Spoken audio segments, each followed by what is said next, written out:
नाखून में जब सोराइसिस आ जाती है तो उसको हम बोलते हैं नेल सोराइसिस। तो आज हम इसी पर चर्चा करेंगे कि नेल सोराइसिस क्या होती है, इसके क्या लक्षण होते हैं और इसका क्या इलाज है। मैं हूं डॉक्टर शुक्ला, एक डर्मेटोलॉजिस्ट। सोराइसिस बहुत कॉमन है। इसके अंदर पूरी बॉडी पर लाल रंग के बड़े बड़े या छोटे छोटे दाग से पड़ जाते हैं, या जिनको कह सकते हैं आप प्लाक, हम अंग्रेजी में बोलते हैं प्लाक होते हैं, वो बन जाते हैं। और इन प्लाक्स के ऊपर छिलके निकलते हैं, सफ़ेद रंग के छिलके निकलते हैं, जिनको हम बोलते हैं सिल्वरी वाइट स्केल्स। जैसे कोई चांदी सफ़ेद होती है उस तरह के सफ़ेद छिलके निकलते हैं, और ये करीब करीब पूरे शरीर पे होते हैं। लेकिन जब नाखून भी इन्वॉल्व हो जाते हैं तब हम उसको कहते हैं नेल सोराइसिस। तो ये एक कॉमन प्रॉब्लम है नेल सोराइसिस की। जिन लोगों को सोराइसिस होती है उनमें से करीब 50% लोगों को नेल सोराइसिस हो जाती है, यानी नेल से इन्वॉल्व हो जाते हैं। तो अब जानते हैं कि नेल सोराइसिस के लक्षण क्या हैं। देखिए, नेल सोराइसिस ज़्यादातर क्या होता है कि जिन लोगों को सोराइसिस होती है पूरी बॉडी पे सोराइसिस के दाग बन जाते हैं, और ये दाग बहुत सालों से तक बने रहते हैं। ये सोराइसिस चलती रहती है बहुत सालों तक, और उसके बाद नेल इन्वॉल्वमेंट होते हैं। ज़्यादातर केसेस में तो ऐसा ही होता है। लेकिन कभी कभी ऐसा होता है कि केवल नेल्स इन्वॉल्व होते हैं और बाकी बॉडी पे कोई सोराइसिस के दाग नहीं आते हैं। ये जो नेल सोराइसिस होती है ये पुरुषों में ज़्यादा होती है और 40 साल के उम्र के बाद ज़्यादा होती है। इसके लक्षण क्या है, मतलब कैसे दिखाई पड़ती है कि नेल्स में जब सोराइसिस हो गई तो कैसे दिखाई पड़ेंगे। एक तो ये है कि नेल सोराइसिस किसी भी नाखून में हो सकती है, हाथों के नाखून में या पैरों के नाखून में, एक नाखून में हो सकती है या बहुत सारे नाखून में हो सकती है। ये इस पर क्या होता है, शुरू में जो नाखून होते हैं इसका कलर चेंज होता है। ये कलर चेंज ये पीले रंग का शुरू में होता है, फिर उसके बाद ब्राउन हो सकता है, लाल हो सकता है।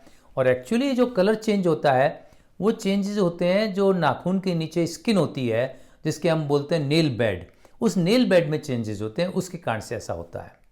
फिर उसके बाद जो नाखून पे चेंजेस दिखाई पड़ते हैं उसके अंदर हमें छोटे छोटे खड्डे से दिखाई पड़ते हैं, जिनको हम कहते हैं पिट्स, या उसको हम बोलते हैं नेल पिटिंग। तो उस नेल पिटिंग के अंदर बहुत सारे छोटे छोटे खड्डे होते हैं, जिनका साइज आधा मिलीमीटर से लेके 2 मिलीमीटर तक का हो सकता है। ये 2-4 खड्डे हो सकते हैं एक नाखून पे, या 10-15 खड्डे भी हो सकते हैं, यानी ज़्यादा भी हो सकते हैं। ये एक नाखून में हो सकते हैं या बहुत सारे नाखून में हो सकते हैं। उसके बाद ज्यों ज्यों बीमारी बढ़ती चली जाती है दूसरे चेंजेस आते चले जाते हैं। नाखून पर ट्रांसवर्स लाइंस बन जाती हैं, यानी चौड़ाई के अंदर कुछ गहरी गहरी सी धारियाँ सी बन जाती हैं। तो इनको हम बोलते हैं ब्योज लाइंस। ये लाइंस किसी कुछ नाखूनों में हो सकती है या सारे नाखूनों में ऐसी हो सकती है। उसके बाद और चेंजेस आते हैं नाखून के अंदर, नाखून पतले पड़ जाते हैं, उनके अंदर क्रैक्स आ जाते हैं, चिप्स निकलने लगती हैं, और फिर नाखून टूट सकते हैं, जिसको हम बोलते हैं ओनिकोलाइसिस। तो इस तरह के ये जो चेंजेस नाखून के अंदर आ जाते हैं तो ये नेल सोराइसिस होती है। अब जानते हैं कि इसका कारण क्या है। देखिए, नेल सोराइसिस का कारण तो वही है जो सोराइसिस का है, और सोराइसिस का कारण आप जानते ही हैं कि इसके अंदर जो अपना इम्यून सिस्टम है वो ओवर एक्टिव हो जाता है। ओवर एक्टिव होने के कारण से वहाँ पे इन्फ्लेमेशन हो सकता है। इन्फ्लेमेशन जब हो जाता है तो फिर ये चेंजेस आ जाते हैं नाखून के अंदर, जो मैंने अभी आपको बताए हैं। अब जानते हैं कि इसका ट्रीटमेंट क्या है, नेल सोराइसिस ठीक कैसे होगी। ट्रीटमेंट भी करीब करीब सोराइसिस जैसा ही ट्रीटमेंट है, लेकिन थोड़ा सा इसका मुश्किल होता है नेल सोराइसिस का ट्रीटमेंट आम सोराइसिस की बजाय। इसके अंदर नाखून के ऊपर लगाने के लिए हम स्टेरॉइड क्रीम या ऑइंटमेंट का इस्तेमाल करते हैं, और अगर उससे नहीं ठीक होते हैं नाखून तो फिर हम खाने वाली दवाइयाँ भी हमको देनी पड़ती है। खाने वाली दवाइयों में हमको मिथोट्रेक्सेट देना पड़ सकता है, एसिट्रेटिन देनी पड़ सकती है, या साइक्लोस्प्रिन देनी पड़ सकती है। कभी कभी नाखूनों में स्टेरॉइड के इंजेक्शन भी लगाए जा सकते हैं।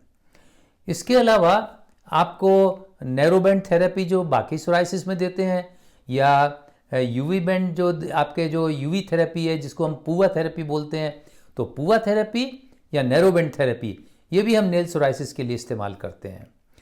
पल्स डाई लेजर का भी इसमें इस्तेमाल किया जाता है। तो ये सब तरह के ट्रीटमेंट नेल सोराइसिस के लिए हम इस्तेमाल करते हैं। अगर ट्रीटमेंट लेते हैं तो इसका फ़ायदा होता है। तो आज के लिए बस इतना ही। अगली बार फिर हम किसी नए टॉपिक के साथ आपके सामने उपस्थित होंगे। तब तक के लिए मैं आपसे इजाज़त चाहता हूँ। धन्यवाद।